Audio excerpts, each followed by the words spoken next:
एक बूढ़ा आदमी रिक्शा चला रहा था। तभी एक लड़की ने हाथ देकर कहा, बाबा मुझे मेरी कोट छोड़ दो। कोट का रास्ता बता वह रिक्शे में बैठ गई।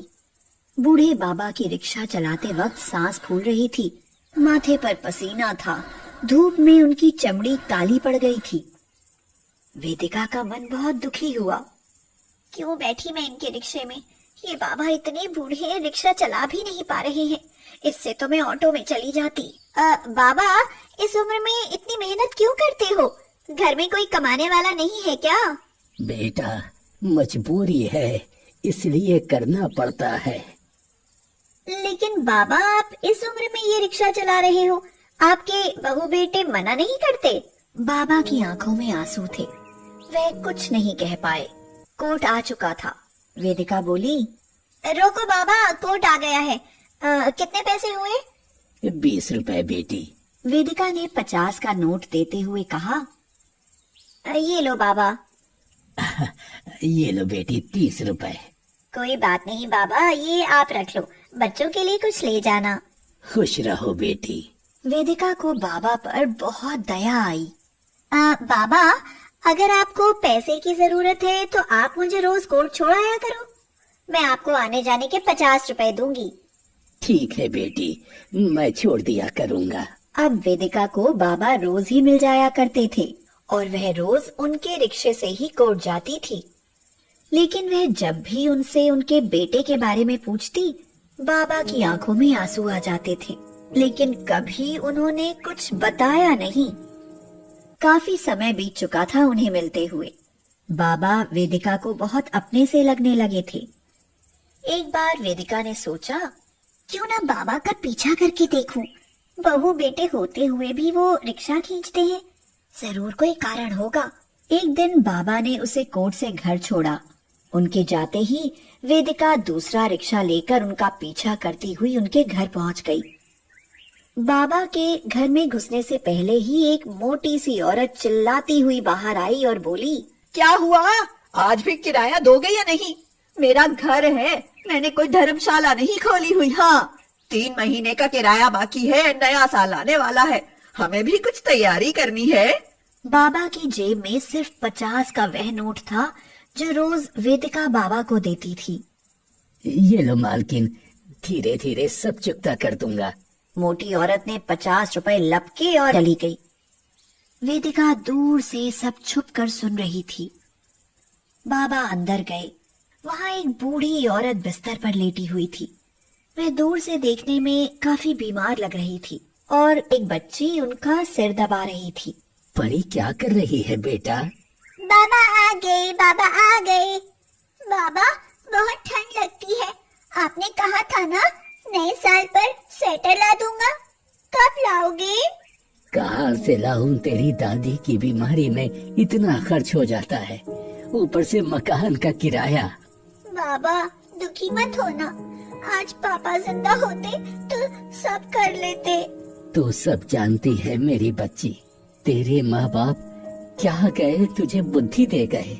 वेदिका जान चुकी थी कि बाबा के बहू बेटे नहीं हैं, इसलिए बाबा को रिक्शा चलाना पड़ता है। वह बहुत दुखी हुई। अगले दिन वेदिका ने बाबा को एक पार्क में रोका और बोली, बाबा थोड़ी देर रुको, आपसे कुछ बात करनी है।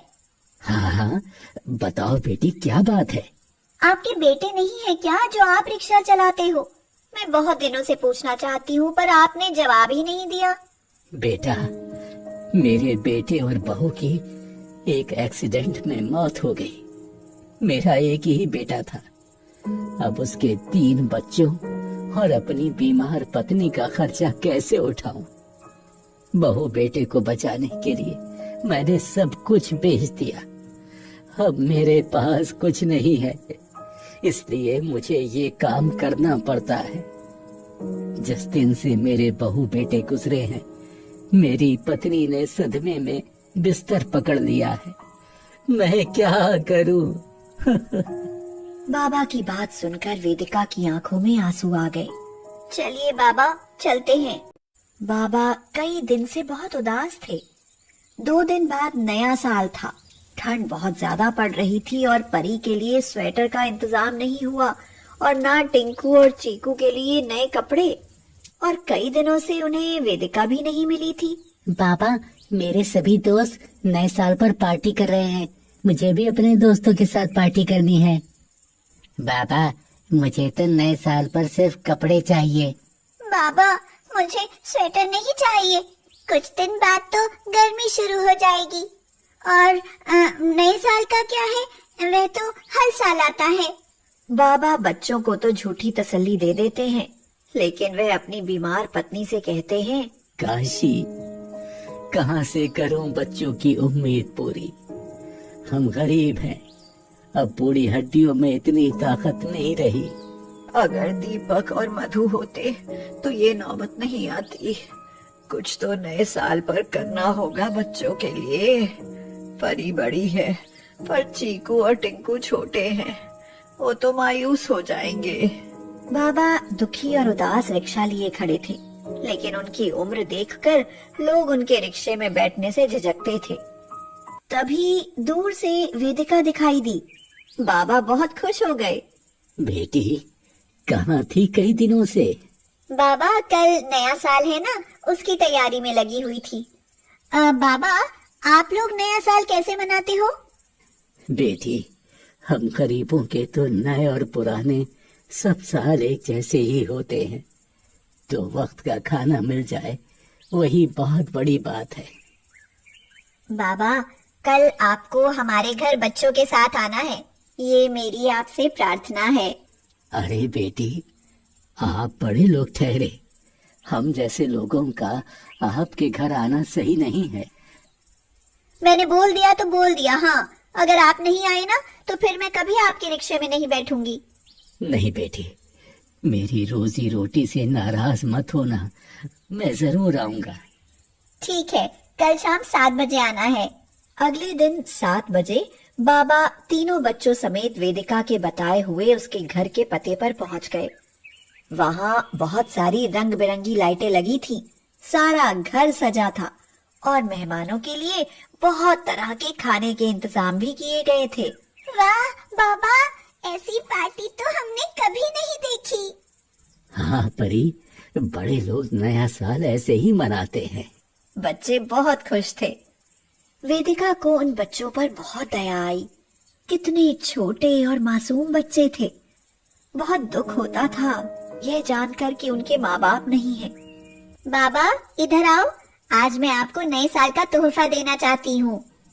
क्या कह रही हो बेटी, कैसा तोहफा? हाँ बाबा, कल से आप रिक्शा नहीं चलाओगे। मैंने कचहरी में बात करी है, कल से आप वहाँ चपरासी का काम करोगे।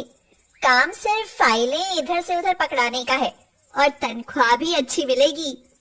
परी बेटा, इधर आओ, ये देखो, इसमें आपके लिए 4 स्वेटर हैं। चीकू और टिंकू, मैंने तुम्हारे सारे दोस्तों को पार्टी में बुलाया है। आज की पार्टी मेरी तरफ से।